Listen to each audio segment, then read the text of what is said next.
Am I the asshole for evicting my deceased brother's fiancée? My brother passed away recently, and he had a live-in partner/fiancée. Both of my parents have passed, and so did my sister. So that leaves me being his next of kin. The house my brother lived in was my grandparents' house. He purchased it in 2021, after they passed away. We grew up in that house, and I have a massive connection to that home. It's the only thing I have left of my family. I'm the only one left. Since I'm the next of kin, I inherited the house. I offered his partner, let's say his name is Steve, that he could continue to live there if he paid the mortgage and the property taxes. Similar to renting. Steve said he couldn't afford it, and asked for me to sell instead. He requested information on the kind of profits he would be receiving/inheriting from the house. I told him even if he wasn't living there, I inherited the house, I won't be selling and he won't be inheriting any money from it. He demanded that I sell, and that he would take me to court over inheritance. I pleaded to his sensibilities, this was my family home, he was my only connection to my brother left, and he refused. So I offered to pay for an apartment for him for a year, since I'm also my brother's named life insurance beneficiary. Steve demanded everything, including the life insurance, despite my telling him I'm named.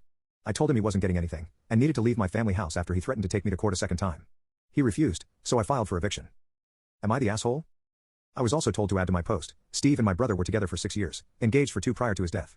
My brother and I had talked a few months before his death about how sure, they were engaged, but he was probably never going to get married.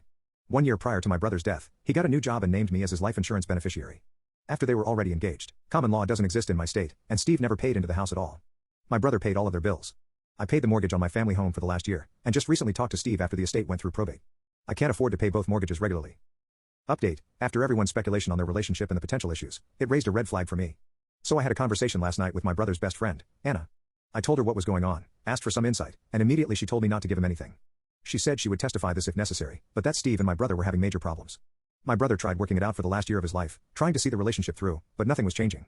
Steve was using my brother at every turn. About a week before he passed away, he gave him a month to pack up and leave. I hadn't talked to my brother since Christmas a couple weeks prior, so I had no idea. I will be discussing this with my attorney at this point.